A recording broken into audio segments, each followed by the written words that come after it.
Hello everyone. Welcome to my channel.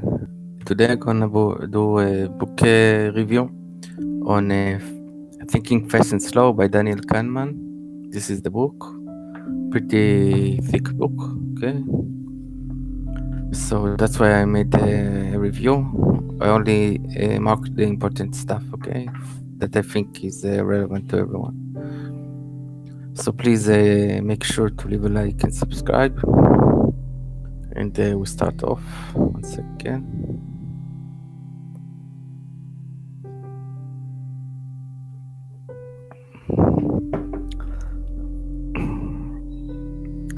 Okay, let's begin. So, the introduction. This book is about the basis of our intuition.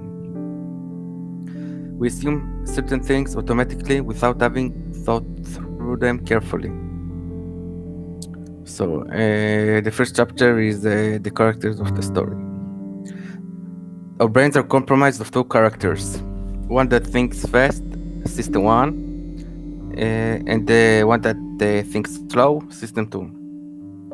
System 1 operates automatically, intuitively, and effortlessly.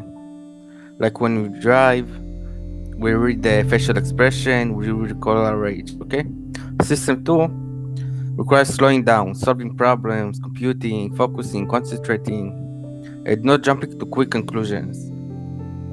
Like when we calculate a math problem, choose where to invest money, and so forth, okay? These two systems often conflict with one another. System 1 operates on heuristics that may not be accurate, and System 2 requires effort evaluating those heuristics. The plot of this book is to recognize situations in which mistakes are likely and try harder to avoid significant mistakes when stakes are high. Okay, so let's move on. The book overall is very interesting, so you should read it. It's a kinda tough one, but you should mark with a marker the stuff that seems relevant to you. You don't need to read everything, just the stuff that's relevant to you, okay? So chapter 2, attention and effort. Because thinking slow takes work, we're prone to think fast. It's the path of least resistance. Laziness is built deep into our nature. So chapter 3 now, the lazy controller. We're prone to let system 1 take over intuitively and impulsively. Most people do not take the trouble to think through a problem. Accessing memory takes effort, but by not doing so, we're prone to make mistakes in judgment. So I'll move on. There's nothing to explain. Okay, chapter 4, the associative machine. Now we're going to talk about priming, okay? Conscious and subconscious exposure to an idea primes us to think about an associated idea. If we've been talking about food, we'll fill in the black S-O blank P with U. That is soup, okay? But if we think about cleanness, we will fill it with A, so it would be soap, okay? So this is priming. People reading about the elderly will unconsciously walk slower. People asked to smile, find jokes funnier. If we behave in certain ways, our thoughts and emotions will eventually catch up. We can behave our way into feelings. Things influence our judgment that we're not even aware of. So priming, pretty self-explanatory, okay? I think all of the examples are clear and easy to understand, so I move on. Chapter 5, cognitive ease. Things that are easier to compute, more familiar and easier to read, seem more true than things that require hard thought or are hard to see. Okay, moving on. Chapter 6, norms, surprises and causes. Okay. To make sense of the world, we tell ourselves stories about what's going on. I'm talking about the coherent stories, okay? The more these events fit into our stories, the more normal they seem. Things that don't occur as expected take us by surprise. To fit the surprise into our world, we tell ourselves new stories to make them fit. We say everything happens for a purpose. Okay, so I'll explain this. Okay.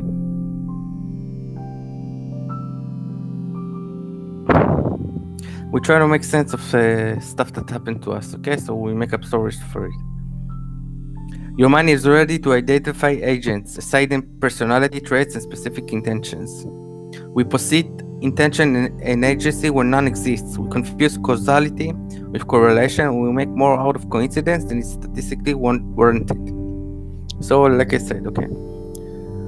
Next chapter 7: a machine for jumping to conclusions. Confirmation bias. Okay. Jumping to conclusion is efficient if the conclusions are likely to be correct and the cost of an occasional mistake is acceptable, and if the jump saves much more time and effort. But jumping to conclusion is risky when the situation is unfamiliar. The stakes are high and there is no time to collect more information. Okay. So basically, when the cost is low, it's more easy to jump to conclusions and to assume something about stuff that happens, okay? When system 1 makes mistakes, system 2 jumps in to slow us down and consider alternative explanation. Okay, moving on. The halo effect. This is the tendency to like or dislike everything about a person, including things you haven't observed. So let's say you think someone is beautiful, so you start to understand them good traits, like they are probably pretty smart also and stuff like that.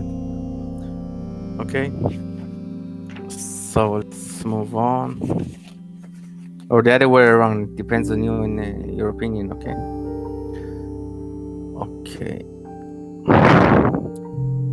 Our intuitive judgments are impulsive. You need to remember that what you see is all there is. Do not lean on information based on impressions or intuitions. Stay focused on the hard data before you.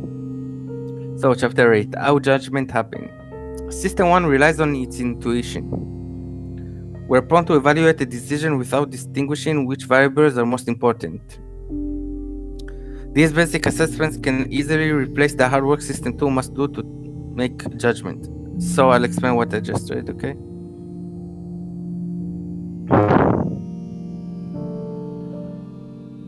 So it's just an explanation on judgment. There's nothing to tell here, okay? Chapter 9: an easier question.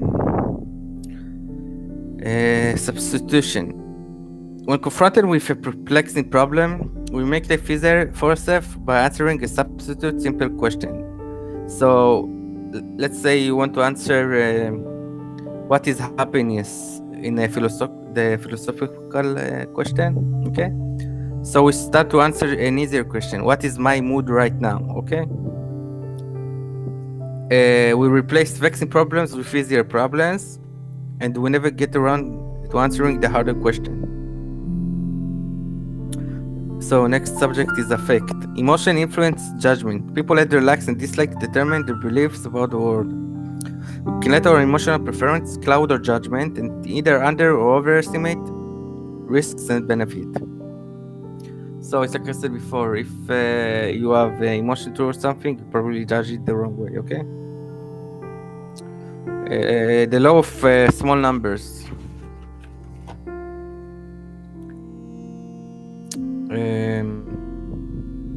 Our brains have a difficult time with statistics. Small samples are more prone to extreme outcomes than large samples, so they are not representatives of large numbers.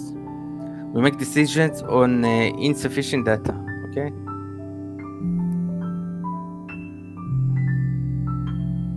So what I say is extreme cases tend to be when you use a smaller amount of people to judge them by, okay?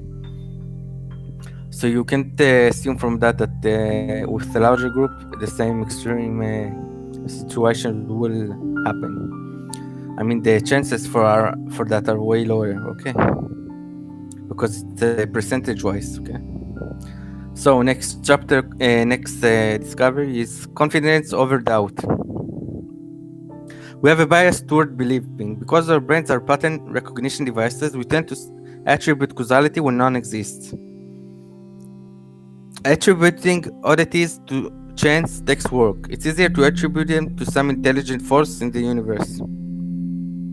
You need to accept the word, accept the different outcomes. Okay, one second. There are many facts in this world due to chance and do not lend themselves to explanations. Okay, so basically, you need to remember that there is statistics in this world, okay? Not everything happens for a reason.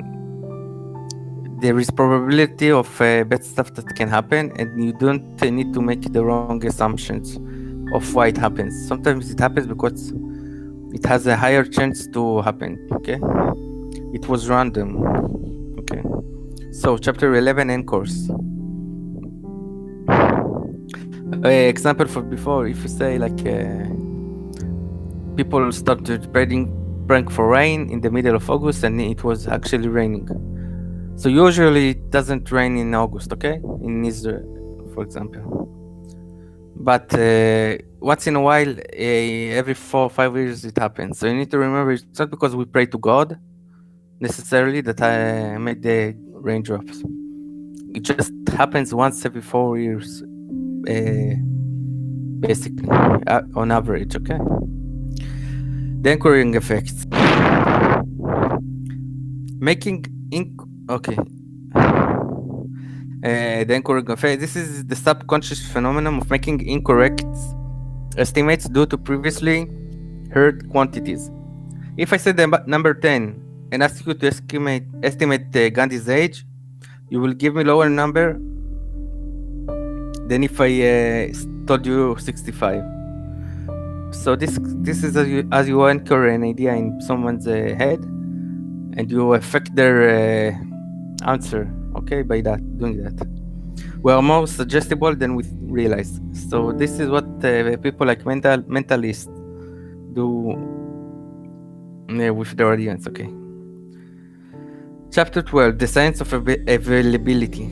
I hope you are doing okay so far.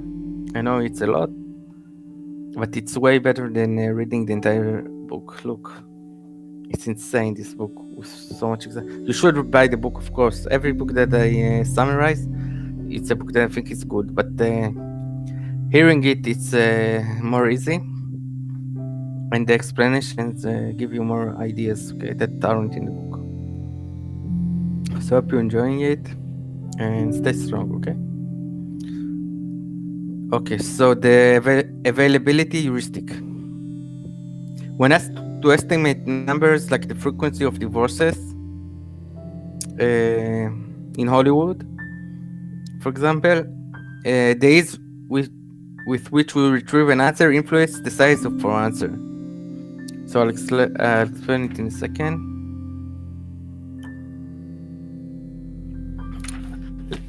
So let's say you got divorced, okay? So you probably answer a larger number than someone who didn't, okay? Let's say you got mugged. So the frequency of mugging, you will answer that is higher than someone who didn't get mugged. Okay? A person untroubled by suffering will underestimate pending danger. So it's the same one like I said. Okay, I'm moving on. Availability cascades. Okay, when news stories pile up, our statistical sense gets rough.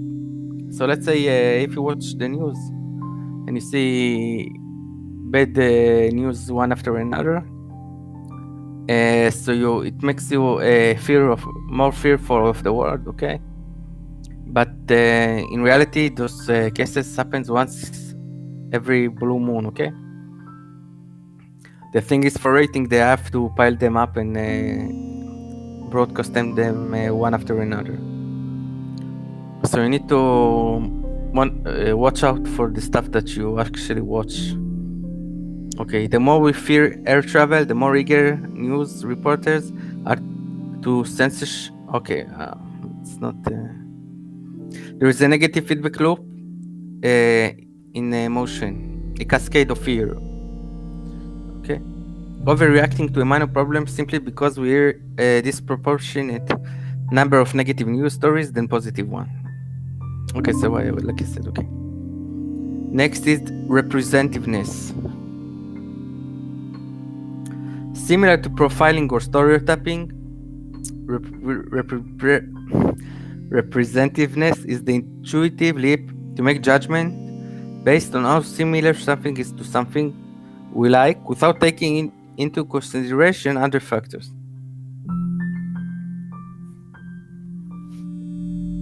Probability, statistics, or sampling sizes.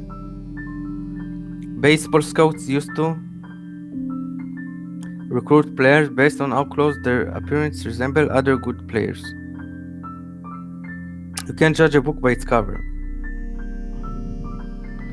To discipline our lazy intuition, we must make judgments based on probability and base rates, and question our analysis of the evidence used to come up with our assumption in the first place.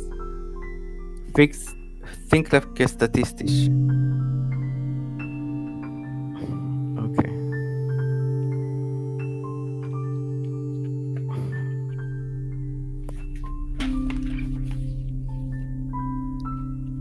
Intuitive predictions.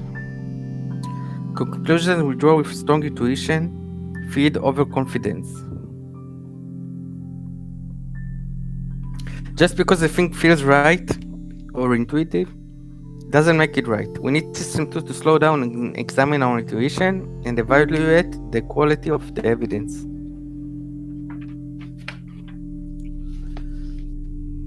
The narrative fallacy. We often create flawed explanatory stories of the past that shape our views of the world and expectation of the future. We assign larger roles to talent, stupidity and intentions, and to luck. So we give false narratives to our past, and that's actually determines our future and basically ruin our life. Okay. The hindsight illusion. Our intuition and premonitions feels more true after the fact. Once an event takes place, we forget what we believed prior to that event before we change our minds. So, hindsight, okay?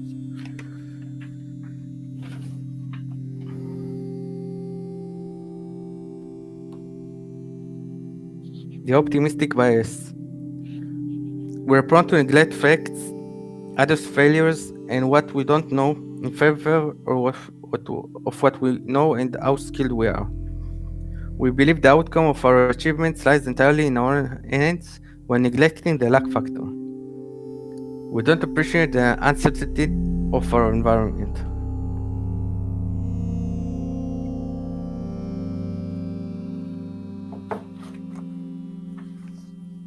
We suffer from the illusion of control and neglect to look at the competition. Okay, now talk about the loss aversion. I'm only gonna explain stuff that doesn't seem too easy to understand. Okay. System 1 thinking compares the psychological benefit of gain with the psychological cost of loss. Okay.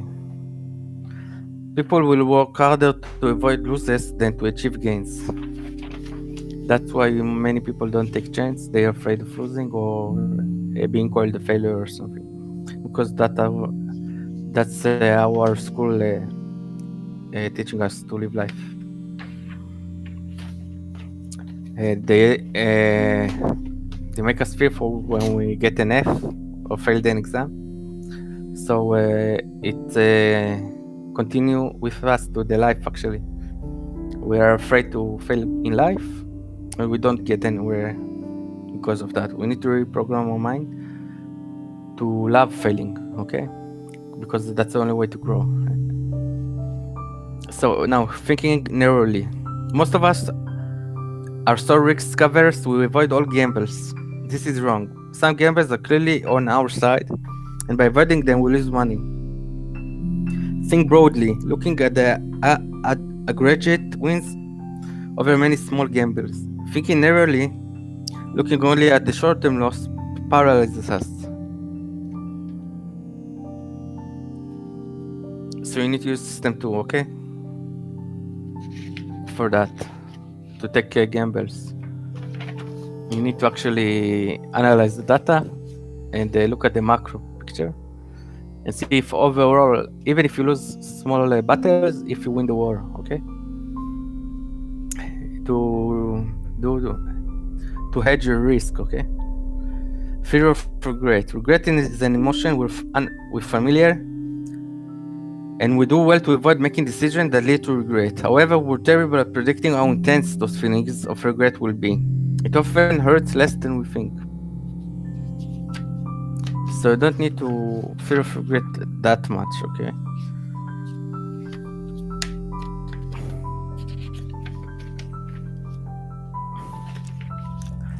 Effective forecasting. We're about to finish like in 2 minutes, okay? I'm sorry it takes too long, but I'm covering the entire thing that's relevant, okay? Which factor leads to an happier life duration or experiences? Duration or experiences, sorry. Would a 20-year life with many happy experiences be better than 60-year life with many terrible experiences? We are terrible at predicting what will make us happy. Overall, when you ask someone overall how happy is your life, the answer how happy am I right now, okay? People make decisions based on what will make them happy in the future, but when it's achieved, the happiness doesn't last. So let's say you say that buying a Porsche, okay, will make you happy, and you actually achieve that, and then you realize that the path to get the money to achieve the Porsche was actually the happier part than actually achieving it. Because after a while, the happiness level is getting balanced, okay? So you're not getting thrilled from getting the Porsche that much. We exaggerate the effect of a significant purchase or change circumstances on our future well-being. Things that are initially exciting eventually lose their appeal. Okay, so that's it. I'm sorry for stuttering a lot because I wasn't at my best today. But I hope you enjoyed it. Please give a like, subscribe. See you soon. Thank you for watching. Also, buy the book. Very good book. Okay, you should buy it. I got it on 50% off. Okay, you should buy it. Bye bye.